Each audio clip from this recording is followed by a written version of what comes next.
Okay, let's try it again. Do it. I love it. Okay, ready for the finger? There you go. We are. No, I love it. Together. I'm gonna do it too.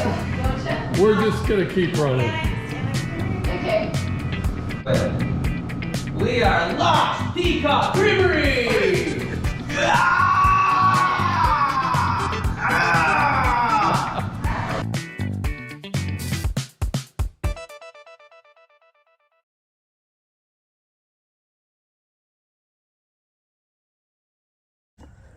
Now it's running. What are you doing, Matt? I'm making split rail. So you can, this is a cedar tree that fell down about, I don't know, probably a year ago, but it's been dead standing down here because we have some standing water. Yeah. And so it fell and we got it pulled up here into sections of like 16 feet, 16 and 12 feet.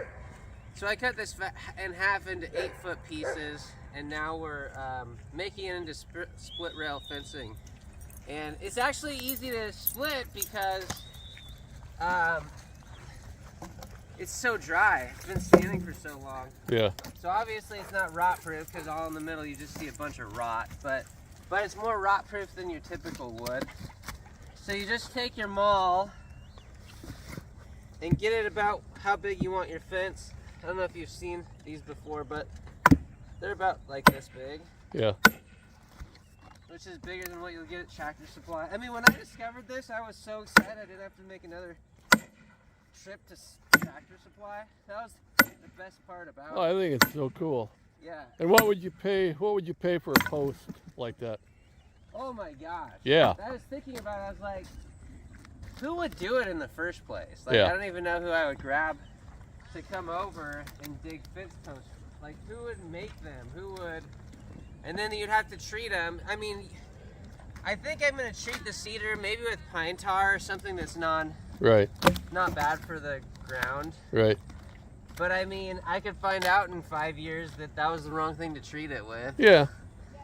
So I'm gonna try to do some research. I mean, I know that people use like tractor oil and stuff like that, but if I can avoid using toxic stuff, I'm gonna try to. But I mean, farming is hit and miss all the way anyway, right? yeah, I mean, you're always trying stuff and finding out whether it works or not. especially if you're a first generation farmer. Yeah. Yeah. Yeah. So I mean, I love the videos of farmers. They're like, yeah, well, we're just going to do this, but they never mention the 10 ideas that didn't work before they did that. oh yeah, Yeah. yeah. Oh my gosh. Well, our farm is just a graveyard for bad ideas.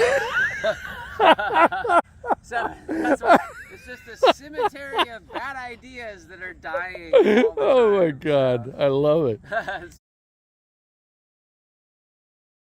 Some of them are good, but most of them are bad. So that's called first generation farming. Like, Exactly. Yeah. you better just like to work. 'Cause, Yeah. I mean, I feel good because I'm not in a damn office, and I could like kind of make the argument that this is like the right thing to do economically, but probably not. A Yeah. lot of other things I could be doing. Yeah. But it's, I don't know, it's just the pleasure of, I of think people doing should it. use their own wood. You Yeah. know what I mean? Like, yeah. what else am I gonna do with this? Sell it to someone else to use, or I can use it. And Yeah. I like cedar, and I like the fact that it's from my own property. Exactly. I mean, it's the one thing in the Pacific Northwest we have so much of. We might as well use it. Yeah. And then I've seen videos of them, I mean, you're making the posts. I've seen videos of them making the planks, Oh, which okay. is, it's the same process, really. They use a wedge and they keep moving the wedge down. like for horizontal. Yeah. Okay. Yeah. So they have like 3 or 4 of like the mall wedges, not with the handle. Okay. And then they pound a wedge in, and then it cracks. Yeah. And then they'll pound a wedge like 2 feet further down, and eventually the plank just falls off. And that's probably what I'm gonna do with the other wood, because this cedar's abnormally good at splitting. Like, Yeah, I had no idea until I watched this. I thought, my God. Well, no, when you were splitting wood the other day, was that fir or cedar? Was that cedar? That was actually that was alder, I've never seen anything like that. and that was splitting really well, right? Yeah, God, yeah. Yeah, and that stuff was because alder splits well when it's wet. Which is something I've managed never to know. I In never 76. knew it until I was around alder, because I grew up in eastern Washington where they don't have alder over there. So yeah, it was new to me. So that stuff you want to cut, you want to chop it as soon as you can after you cut it, because that's when it's the easiest to chop. But if you wait till it dries, then you cannot chop it. It's like impossible to chop if it dries. So it's the exact opposite of what we're used to. Yeah. But yeah, it's not usually this easy. This is ridiculously easy.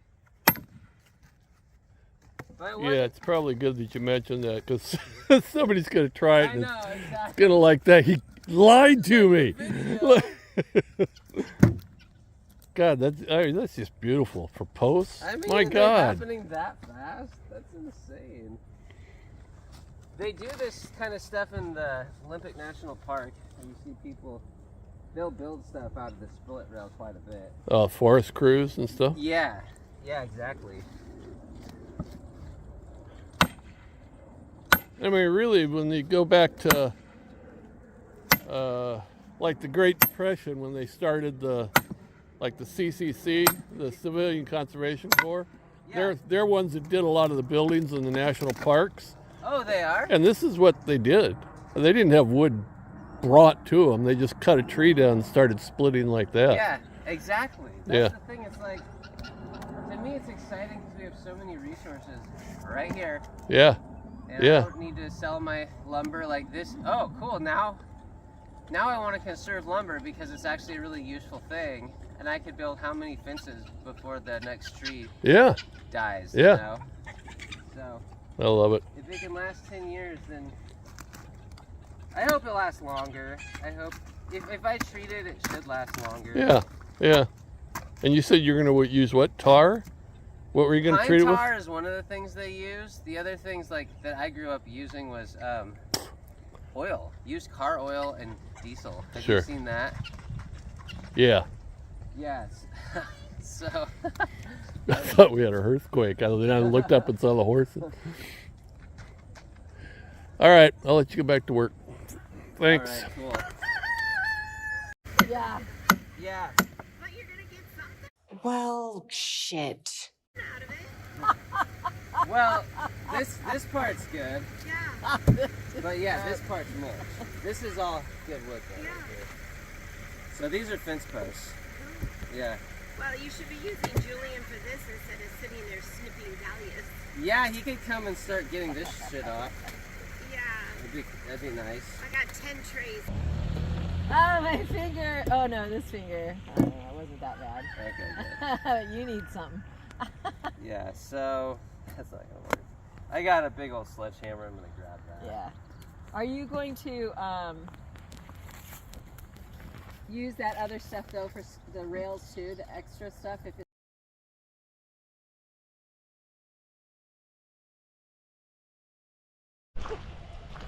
When all the milling was done, this is part of the aftermath, the live edge.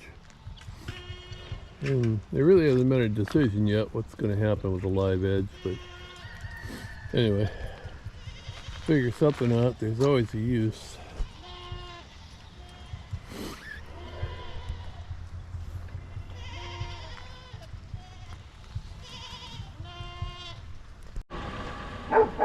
Okay. Thanks for watching.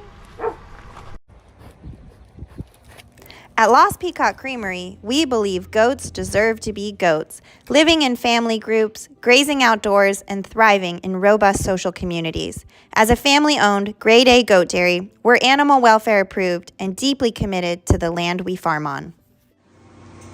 If you want to support a farm that runs on sunshine and hard work, If you want to support a farm that names their goats things like ice cream eyeball chocolate and is also trying really hard to get it right. When you support us on Patreon, you're keeping our goats healthy, our practices sustainable, and our community strong. Check out our Patreon. Check out our Patreon page.